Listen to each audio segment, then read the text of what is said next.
Gather and clean required examination equipment. You will need an appropriately sized bivalve speculum, lubricant, and a disposable paper sheet or incontinence pad, smear cytobrush and liquid-based cytology pot, appropriate microbiology and/or chlamydia swabs and forms. Ensure adequate lighting for the examination and ensure appropriate infection control by decontaminating your hands and putting on apron and gloves. Introduce yourself to the patient and check their identity by confirming their name and date of birth. Explain the examination and the need for a chaperone, and seek verbal consent to proceed. Allow the patient to empty their bladder before the examination, and allow the patient to undress in private.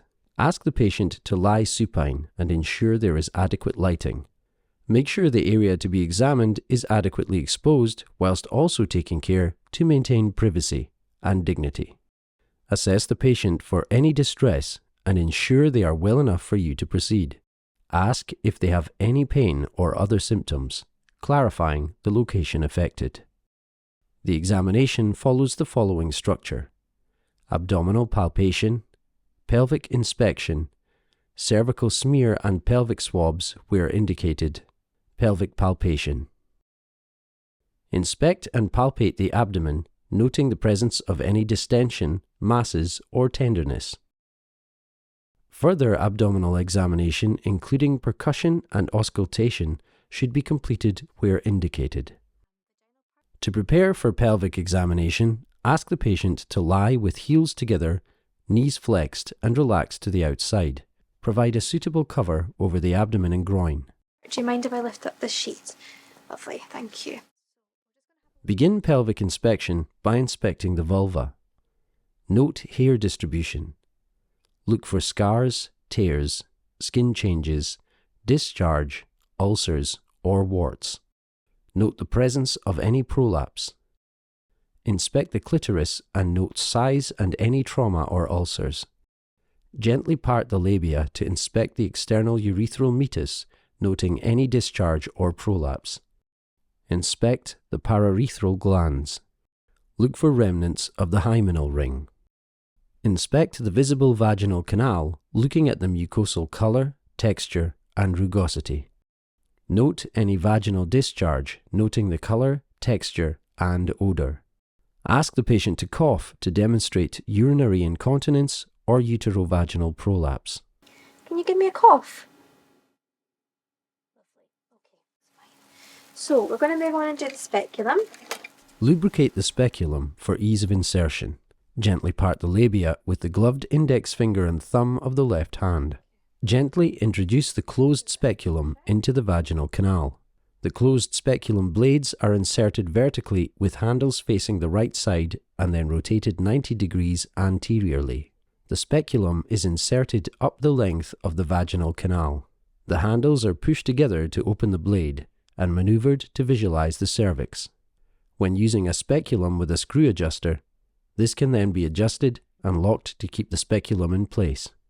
Inspect the cervix, noting the type of cervical os, nulliparous or multiparous, and color.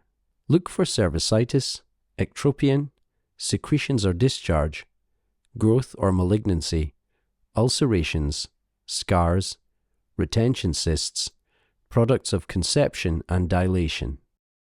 Inspect the vagina for ulcers, discoloration, growths, discharge, trauma, foreign bodies, and cysts.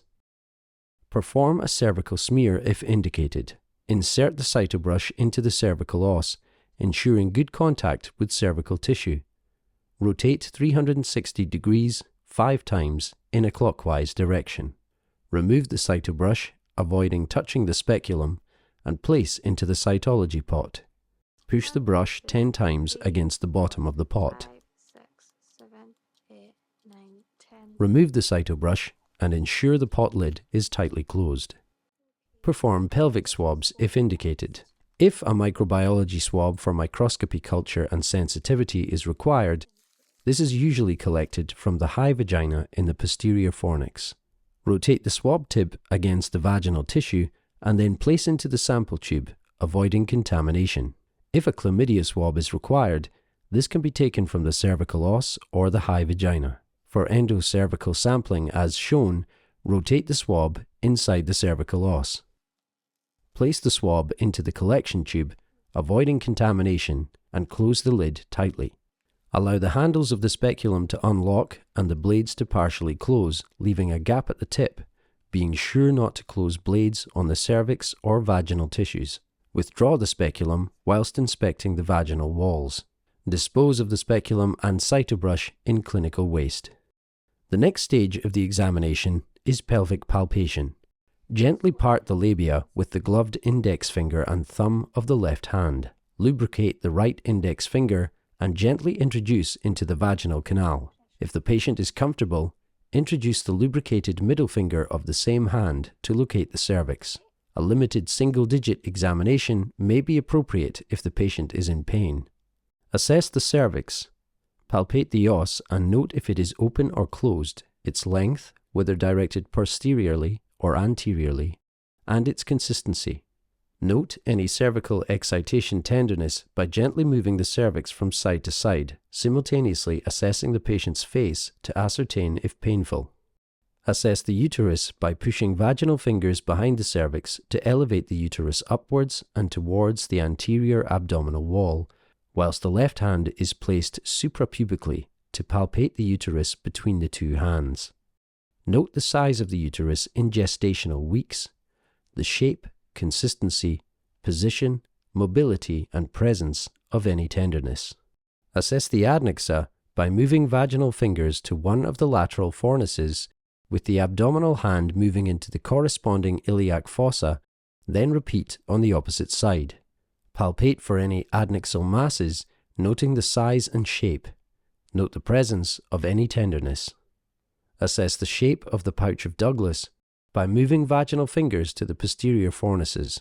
This is normally concave away from fingers, but can be convex towards fingers if there is a mass in the pouch of Douglas. Remove the gloves and apron and dispose of them in the clinical waste.